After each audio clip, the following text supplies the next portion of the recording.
గోదావరి జిల్లా నిడదవోలులో 9వ సచివాలయంలో పనిచేస్తున్న నెల్లి కరుణ అనే యువతి అనుమానాస్పద స్థితిలో మృతి చెందింది. ఈ విషయం తెలుసుకున్న మంత్రి కందుల దుర్గేష్ కరుణ మృతదేహాన్ని పరిశీలించారు. అనంతరం మృతురాలి కుటుంబ సభ్యులను పరామర్శించి ప్రగాఢ సానుభూతి తెలిపారు. కరుణ మృతిపై దర్యాప్తును వేగవంతం చేయాల్సిందిగా పోలీస్ శాఖకు మంత్రి కందుల దుర్గేష్ ఆదేశాలను జారీ చేశారు. ఇమ్యూనిటీ అసిస్టెంట్ నెల్లి కరుణ ఆమె రాత్రి అనుమానాస్పద స్థితిలో మరణించడం అనేది చాలా బాధాకరంగా ఉంది.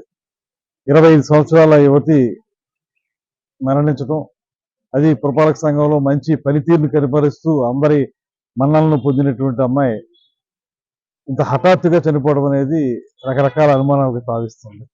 ఆమెకి, ఆమె కుటుంబానికి ప్రగాఢమైనటువంటి సానుభూతి తెలియజేస్తూ, దాంతోపాటు దీంట్లో నిజాలు నిగ్గు చేయాల్సిందిగా పోలీసులను కూడా ఆదేశిస్తున్నాం.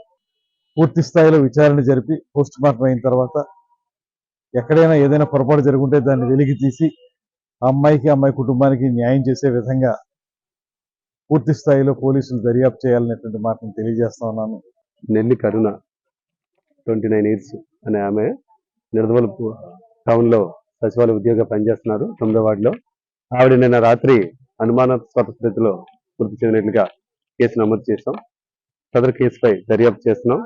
ఇప్పుడు టీమ్ ఆఫ్ డాక్టర్స్ తో కూడా post mortem examinations, further investigation procedure లో ఉన్నాం.